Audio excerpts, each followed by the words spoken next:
These days I have a lot of sides. Hi, Lisa. Lisa Guerrero is my photographer for the Hate Bars.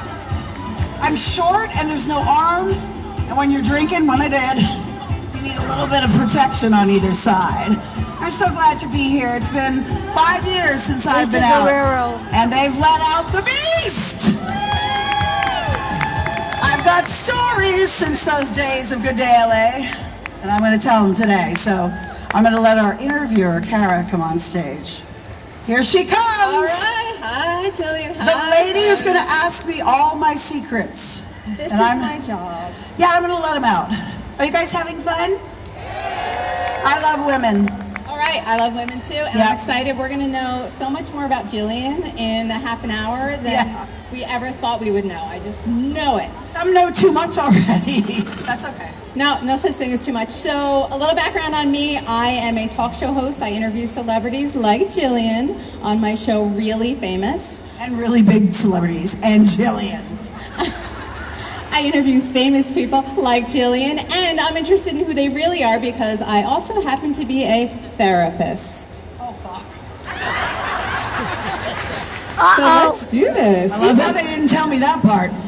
You can find the show, by the way, on YouTube or on your favorite podcast app. It's Really Famous. Let's I have to tell you something. I can only cross my leg this way because I had chemo, and it jacked up the nerves in my right leg, and I cannot cross it anymore for whatever reason. So if our legs touch, it's not me flirting. Go ahead. Okay, listen, I need to know everything that's been going on for you. You are at a pivotal moment. You can finally talk about everything, I feel like, right? You're comfortable? Yeah, I am. All right, I need to know about everything that's been going on lately. Then we're going to get into the women in your life, the men in your life, and everything else. Okay.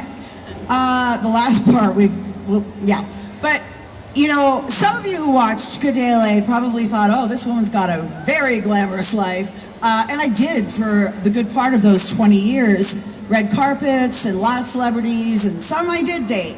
And some I should have stayed with. Some I should have really ran quicker from. But the big thing was my career. It was everything. And I loved it.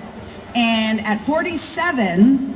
At 47, I was there from 26 to almost my 47th birthday. Great years. But from 48 to 52, there were death and taxes and divorce at my door. And thank God one of them was good news. Which one? Thank God. So it took me a long time. I didn't know about the taxes. See, when you're in the entertainment business, you trust people to do all that. I'm not a micromanager. I know that's shocking. But I just wanted to entertain, take care of the men in my life, big mistake, take care of the kids in my life, of course, and just think that everything was going to be okay and I was going to be taken care of with the money I was making. So, women, don't do what I do. Don't do what I did. Be that person that sits over the money and says, where is it going? I don't care if you have a money manager that you've known who's a friend. Be over your money. Do not ever give anyone power of attorney. You're your own attorney over your money. Having said that, okay?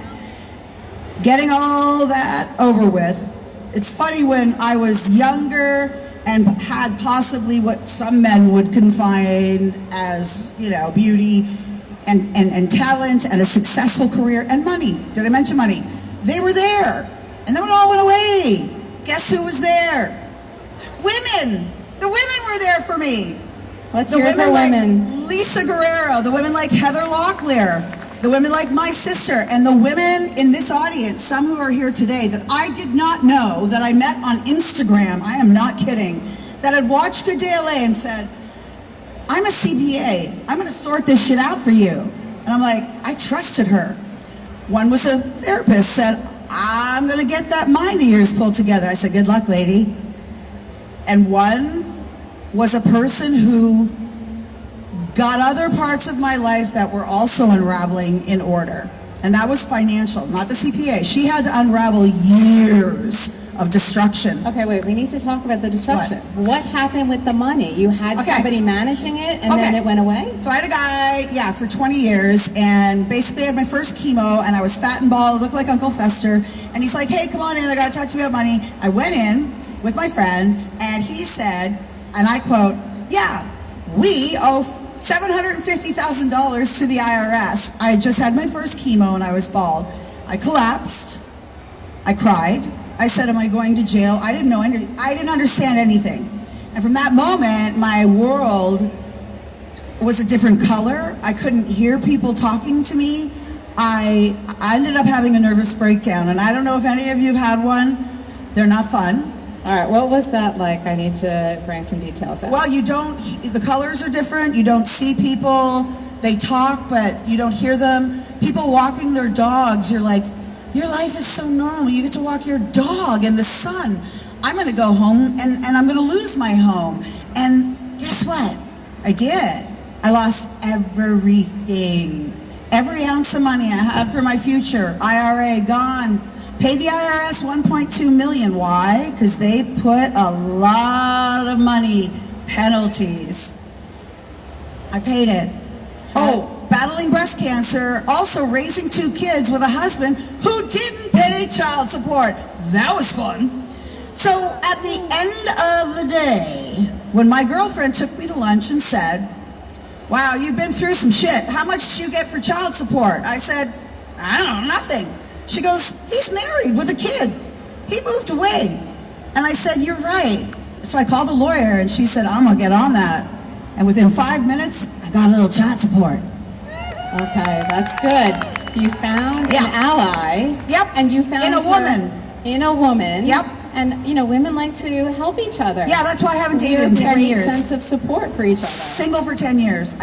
Sorry, gentlemen in the audience, I trust you in the turquoise shirt. You're about the only one. And the Mark McGrath and a couple other guys.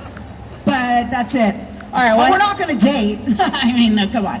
What happened with the guys? Can you give us details? I was married twice, and I paid alimony to the first husband. He was a Major League Baseball player. And the second husband, nothing, because I had nothing. And I had the kids full time. So the bottom line is, even if your life's going great, and mine was fantastic for 30 years in television until it wasn't. And when my life was pulled out from under me, and I really went to a dark place, not that place, but I did say, I had a cancer appointment. They were checking my levels.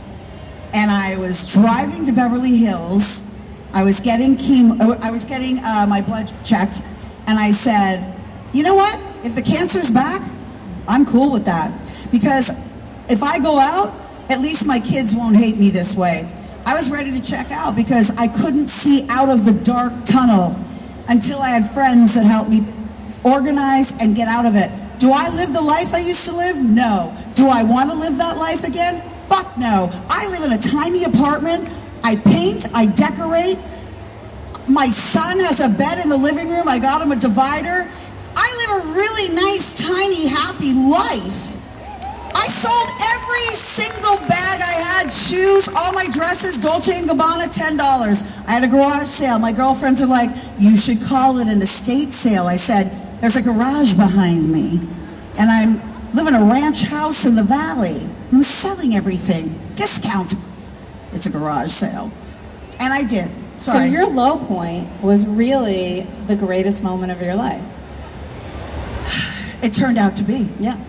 That's what I mean. Sometimes you have to hit rock bottom where everything is so awful that you feel like you just can't 1 minute longer. And guess what that does? It opens up your eyes to something that you need, or some things that you need, or some people that you need. And boom, everything changes. She helped change me. You know what Lisa Guerrero said to me? I'll never forget that day. She's on the phone with me, and I was in this beautiful house that I had transformed into my dream home. I came from a tiny house in Canada. There were 5 of us in 1 bathroom. It's what I knew. I loved it. My dad's an electrician. My mom was a nurse. And I ended up having this fabulous big home in Tarzana. No love, except for me towards my kids and them towards me. And that's a whole other story. But Do we want to talk about this story? No, that's another form of mental. Do you know what a narcissist is? Oh, I do. So Hard to live with a narcissist. So we you- throw that word around a lot, No, but no. actually narcissistic personality disorder is a whole nother thing. you can't Got that right. parent with that. They Right, don't talk right. to you. Okay, so that's what we're talking about? Right, You're- right. Okay, okay. Jillian Barberie. I just, the bottom low point was hoping the cancer came back because I couldn't do what that other part is to be gone because my kids would hate me because I know people who've done that and their kids hate them. Thank you. But Lisa Guerrero's on the phone with me and I'm in this beautiful bathroom. My birth mother, long story, adopted, given away. And I found my birth family because I hired a detective. I'm like, ding dong, guess who's back? They got married and had 2 kids. And they got, me in their life. And I knew my mom for 14 years and my sisters. But what happened was, when she died in my arms on Christmas Eve, just the 2 of us, how prolific, how beautiful, she left me $30,000. And I said to my sisters, I can't take this money. I mean, That's I didn't grow up Jillian with you guys. Barberie. I know we have the same mother She and was a father, local but you guys television should and split sports it. I feel personality. weird. And they said, no. She gave you away, you have to take this. Although one time she said to me, called me up, she goes, you forgot my birthday. I go, you forgot 34 of mine. How dare you? But I took the money and I did the bathroom and Lisa said to me, what's the worst thing that can happen? I said, losing my house. And it happened. And she said, picture yourself in a smaller house. I go, no, but I've been here 23 years. I conceived my babies here. I met my birth family here. She said, picture yourself in a smaller house. And I did. Then I had to picture myself in an apartment. And I did. And I'm there. And I might be the poorest I've ever been in my life, but I'm also the happiest. And it's amazing, I'm telling you. Good for you. Look at this. Look at this support. It's amazing. It's the women that supported me and brought me here, so thank you. And the struggles define you and define you in such a wonderful way and make you so much happier and a better person for it. So Yeah. Congratulations on all of those struggles Thank you. and coming out of them the right way. Can we talk about what happened with the adoption? So your parents raised your sisters, Yeah. but not you. What happened? Yeah, so they were immigrants from Europe and they came to Canada and they got pregnant at 17. And she went to a home for unwed mothers.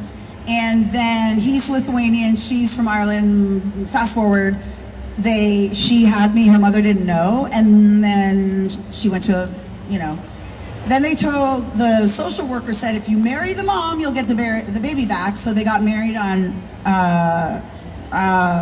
New Year's Eve. And then they went back to the Children's Aid Society on New Year's Day and it was closed. So they went back January 2nd. Of course I was there, but they're like, oh, that baby was adopted, but I wasn't. I went into foster care for a long time, which was whatever. But I was adopted out to a really cool family, and my dad's amazing. The grandfather and the creepy uncle, not so much. But that also made me stronger. That, I'm sure, colored everything in your perspective from then on out. But again, That's a whole other chapter in my book. we'll talk about that Which I am writing. another time. You're writing a book? Yeah, there's a woman from England who approached me and she said, you throw out these stories, but they have a lot of content to them. And I said, I do, but, I don't. There are people that will freak out and they're still living, but I'm telling the truth. So I don't know. I don't understand why people are so afraid of the truth. Well, I do know because they've done some bad things. But hey, don't do it then. Don't do bad things if you don't want to get called out later. All right, so let's talk about some of your amazing friends. And let's hear about Heather Locklear. She's one of your besties, right? Yes, Heather's been a friend of mine for like 25 years. How did you meet? We met on the set of Melrose Place, actually. I was an extra. It's basically like being a seat filler. And it was it was a wedding scene. And then I was actually in a scene with her. And we were both, somebody sent it to me recently on Instagram. We were both babies. And she ad-libbed a scene. It was so cool of her. She is a girl's girl. We're in a scene together. I'm a nobody. I'm on local news. And I wore, I'll never forget, they give you wardrobe, but I was like, no, I have wardrobe, because I was playing a reporter interviewing Rob Estes at a bar, and I wore a choker, and I remember she walked in and she ad-libbed, "Oh, I love your look, especially your choker. Rob, we gotta go," or whatever his name was. Hi. And I thought, oh, that's a cool little line. And I knew she ad-libbed it because nobody knew I was gonna wear a choker. So I knew she was a girl's girl. But fast forward, we became very good friends through our own struggles. And when life really punched me in the gut, the vagina, the face, she said to me, "I've got something for you." And she gave me $30,000. That was it. She said, "I don't want to talk about it. I don't want to hear about it. I don't want you to, I don't want to." So for me, I kept saying, "Okay, I got this job." She goes, "Shut up. I don't care. What are you going to give me $1,000 here?" Nope. So I said, "At least let me organize your life," because I like organization and she likes to, it's a little more chaotic. So I've been there for 2 years organizing her closet. So 2 years. she's a great, yeah, but That's we some hang out closet. when we watch true crime is the truth of it all. But she's a great lady. And it's funny, from Heather Locklear, Lisa Guerrero, whether they're on TV, Dorothy, Lucy, and Lisa Breckenridge, and my producer Carlota Espinosa. There have been so many incredible women on television that have rallied around me. I had a massive operation, cancer operation, second one, a few months ago, and they said, "Listen, the downtime is going to be 8 weeks," and I was like, "Piece of cake, no," because I live alone, and they're like, "No." So my friends rallied, and then it was people on Instagram. I just automatically knew I could trust these incredible women. Mm-hmm. They're like, "She's drinking LaCroix, she's sober. I'm sending LaCroix." Or So these are women you just met Yeah. through Instagram. Yeah. They messaged you. You responded. I have the best picker for women in life, but the worst for men. And I think that's God's gift to me. Like I love the women in my life. Let's leave it at that. Okay, wonderful. Yeah. So we're not going to talk about the men in detail. I There's take no it. men. Lisa, are there men in my life? Nothing. I mean, gay men, of course. Okay, can we talk about your recovery? Don't say yet. She manifested. We were in London. Not I said. yet. to She Lisa- said not yet. Yeah, there won't be. Not. No, yet. I manifest no. And she manifested yes. And she said, "I'm going to marry again one day, and I'm going to live. I want to go back to Malibu." It happened. It happened 2 weeks ago. She's known this man for a long time. They got a house. There they are. And it's her dream life. But I think if you manifest it, she works very hard. I don't manifest that because I sweat at night because of menopause. My cancer pushed me into menopause. I don't want anybody near me. I sweat. You like the bed to yourself. Yeah, Fine. I've had Yeah. a bed to myself for 10 years. Well, the kids are with me, but yes, I enjoy it. I can watch what I want. I can do what I want. And everybody like hanging over me with their stupid opinion. Shut up. Right? Amen. So you're a single mom. Oh, I'm loving it. Oh, I love being the other thing was, as a single mom, my kids were in diapers. Rocco was still in diaper. I didn't want to bring men around my house with my kids. Because I was molested as a kid. My daughter was 6. I was like, fuck no, ain't no man coming near my house that I'm dating. Nope. And now she's 16. She gets it. And I'm so glad no man ever came to my home, and still hasn't to this day in 10 years. And some people might say, oh, and I told my son when he was 12 years old, he was 2 when I got divorced. I said, go live with your dad. That's fine. I cried a lot because a boy needs a man in his life. So he's been up there for a year, and that's been really hard. But he's coming for 6 weeks, and he can't wait to go to Lisa's house because she's got a beach. I've got a cot with a divider for him. But he's so excited. I got you a divider wall for privacy. He's like, no way. It's funny. I said to the kids, this is an adventure. I tried to make every move an adventure. Things were getting smaller. Things were getting sold. But I was like, isn't this fun? I go, we're moving to Calabasas. Then I go, we're moving to a place called Thousand Oaks. And there's a place called Tarantula Mountain, Rocco. He's like, what? Oh, yeah. Maybe I'll go to my car and cry. But it was okay. And I'm just living my best life now, you know? Oh, you also stopped drinking at some point, correct? Yeah, I did. All right. I was Oh, that was hard too. That was another thing. I was like, I can't, this is probably making things worse. And I realized the heavy drinking was probably starting about 47, 48 when the shit went down. So I stopped for 2.5 years, and then I was watching Demi Lovato say she's California sober. I go, what the hell's that? Because I never went to AA. Thank And you. she's like, oh, I just smoke weed. Well, I don't do that. My thing was wine. So at Christmas, I had a hot toddy, and I said, I'm not going to beat myself up over it. I told Heather, I don't care. I didn't touch anything till February. It was a Valentine's Day, Girls' Day. They had mimosas. I told Ruby, I don't care. I'm not going to beat myself up because I've already been through shit. And if I want to have a mimosa, I'm going to. So when I was out with the girls the other night, they had wine, and I said, I'm going to have a glass of wine. Nobody said anything to judge me. Dr. Drew's a friend of mine. He goes, it's a slippery slope. And I said, and it's mine. You know, I'm a big girl, so I'm willing to take any consequences that come, but I'm okay. I don't drink at home alone. If I go out with my friends, I'll have one or not. I've been out with friends and I've had LaCroix. Although no, restaurants need to step up and get LaCroix. I'm sick of their soda water with lime. Step it up. So you are no longer on TV, correct? Yeah, no. Right, but you did that for years. You were on 33 years. Okay, so Good Day LA. Canada. You were on the NFL. Yeah, I started in Montreal, then I moved to Miami, and then Canada. So after all of that, what did you learn about entertainment or Hollywood? What's the lesson there? I loved it. I didn't have any problems. I did it all on my own, got my green card on my own. I never married for one. I didn't have a casting couch. I was just me, and I think I was different and weird on TV, and I think casting directors were like, huh. And so every job that I got, whether it was a dating show or the NFL or a sitcom, I didn't audition for because I'm very awkward and horrible at auditions. I got sent out to one on Mad TV, and I sat in the parking lot shaking, and I didn't know I was having an anxiety attack. And I called my agent, and I'm like, why would you do this to me?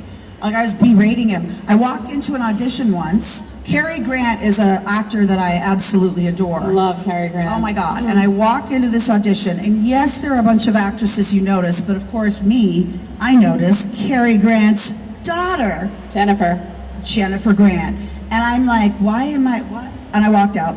So I'm not a good auditioner. I have that little girl in me that's like, you're not good enough. So all those shows were given to me. It's the casting directors or people saying, I want you, you're weird, we're gonna put you on our show.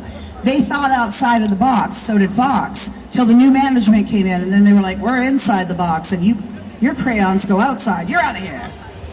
Okay, so if you could tell your 24-year-old self anything, Yeah. what would you tell that woman? Watch your money.